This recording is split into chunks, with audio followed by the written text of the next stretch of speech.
দুজন জামাতে পাশাপাশি দাঁড়িয়েছে, নামাজরত অবস্থায় তৃতীয় কেউ অংশগ্রহণ করলে তখন কিভাবে ও কোথায় দাঁড়াবে?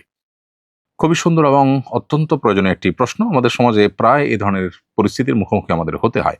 আপনারা দুজন মিলে জামাতে সালাত আদায় শুরু করেছেন, একজন ইমাম আরেকজন তার পাশে ডান পাশে দাঁড়িয়ে মুক্তাদি হয়ে জামাত শুরু করেছেন। এর মধ্যে তৃতীয় কোনো ব্যক্তি যদি এসে আপনাদের সাথে জয়েন করতে চান, তাহলে সেক্ষেত্রে তিনি এসে ইমামের গায়ে হাতে আলতো করে টাচ করবেন, বা কোনোভাবে ইমাম যখন নিশ্চিত হবেন যে হ্যাঁ আরেকজন আমাদের সাথে এখন জয়েন করতে যাচ্ছে, তাহলে সেক্ষেত্রে ইমাম সাহেব সামনে জায়গা থাকলে সোজা সামনে চলে যাবেন, আর ওই ভদ্রলোক যিনি পরে এসছেন তিনি মুক্তাদির পাশে দাঁড়িয়ে যাবেন।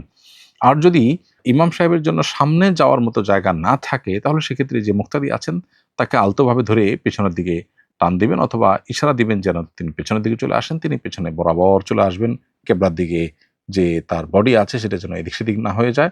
হালকা এদিক সেদিক হলে সমস্যা নেই, তিনি বরাবর পেছনে আসবেন এবং তখন দুজন মুক্তাদি একসাথে দাঁড়াবেন আর ইমাম তো তার জায়গায় দাঁড়িয়ে আছেন। এভাবে সালাত আদায় করবেন। আর যদি সামনে অথবা পেছনে যাওয়ার কোনো জায়গা না থাকে, এমন জায়গা যে মুক্তাদিও পিছনে আসতে পারবে না, আবার ইমাম সাহেবও সামনে যেতে পারবেন না, অথবা ইমাম মুক্তাদি কেউ আসলে এই মাসআলা জানেনই না, যার কারণে তাদেরকে টানতে গেলে অথবা টাচ করতে গেলে তারা ভুল বুঝবেন, বরং তারা জিনিসটা জানেনই না, তাহলে সেক্ষেত্রে আপনি ইমামের বাম পাশে দাঁড়িয়ে, ডান পাশে তো একজন মুক্তাদি আসেনি, আপনি বাম পাশে দাঁড়িয়ে সালাত শুরু করতে পারেন। কোনো অসুবিধা নেই, নামাজ হয়ে যাবে, জামাত হয়ে যাবে। যদিও একাধিক মুক্তাদি থাকলে তখন ইমামের কর্তব্য সামনে আর মুক্তাদির পেছনে দাঁড়ানো, কিন্তু কোনো কারণে পাশাপাশি দাঁড়িয়ে সালাত আদায় করলেও সেটা হয়ে যাবে, কারণ এই সামনে পিছিয়ে করে দাঁড়িয়ে নামাজ আদায় করার বিষয়টা ফরজ কিংবা ওয়াজিব লেভেলের বিষয় না, এটা সুন্নাহ পর্যায়ের জিনিস।